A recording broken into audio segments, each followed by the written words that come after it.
Hi, my name is Sandra Wilson. I am a clinical hypnotherapist who specialises in working with adults and children with misophonia and extreme sound sensitivity. Now in this video I'm going to address a common question: is misophonia a mental health problem? Now this is a very common and understandable concern for parents of children with misophonia. So if your child has intense reactions to certain types of sounds, you of course may be wondering, have I missed something serious? Is it a sign of a more serious mental health problem? Now it's important to remember first of all that misophonia is not the same as mental illness. Now it's not currently classified as a formal mental health disorder in the way that conditions like depression and anxiety are, although of course misophonia can sometimes coexist alongside other conditions, and that is something really that your doctor would need to reassure you about. So misophonia is better understood as a strong nervous system reaction to specific sounds, and that means for your child that their reaction is real. It's real for them. It's physical often, as well as emotional, and it happens very quickly, so they often don't have any control over it at all. And this is important because it shifts the question from what is wrong with my child to what is their nervous system reacting to and why.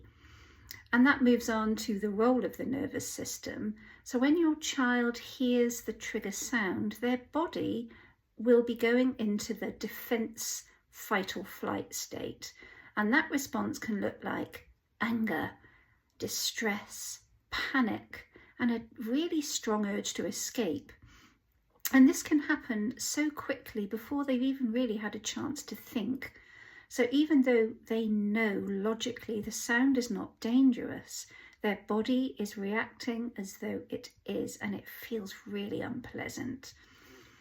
So because the reaction is so fast, so intense, children often struggle to regulate their emotions in that moment.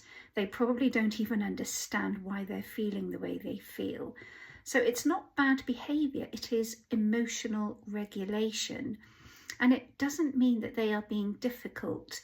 It doesn't mean they are choosing to behave badly.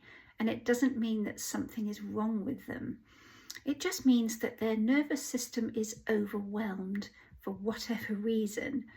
So supporting their emotional regulation is much more helpful than trying to control their behaviour or telling them off or making them feel worse about it, even though I'm sure you would not intend to do that. So even though misophonia is not a mental illness, it can certainly impact your child's mental well-being over time. So it could lead to anxiety around certain situations, especially meal times or going out to a restaurant. They may feel anxious about going to school, or perhaps even want to avoid going to school or being in a classroom or eating in a cafeteria. They may avoid social situations. They may not like to, go out with their friends if it involves somebody, going out eating. Or they may feel really embarrassed about their condition, their response, and just feel different or weird. And this is why early understanding and support is so important.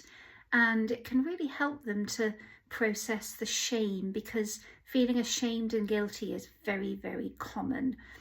So just to offer you reassurance, if you are worried about your child, it's because you care very deeply and you want to get it right. And it is really important that you realise that this is not your fault any more than it's your child's fault. Misophonia does not mean that your child is mentally ill. Of course, if you suspect there may be other things going on like anxiety or depression or something else, it's so important to get your child to a doctor so that can be properly diagnosed. Now, with misophonia, It just means that their nervous system is responding very strongly to certain sounds, and that is something we can try to understand and support them with. So when we move away from fear toward understanding, everything just becomes a little more manageable, a little clearer. And if you'd like guidance on supporting a child with misophonia, you're welcome to explore my resources in the comments below, where there is a link to my website. You can access my free guide, Why Misophonia is Not Your Fault and How to End the Shame. And you can also book a call with me too. So I hope that has helped, and I'll be back with more content another day. Bye for now.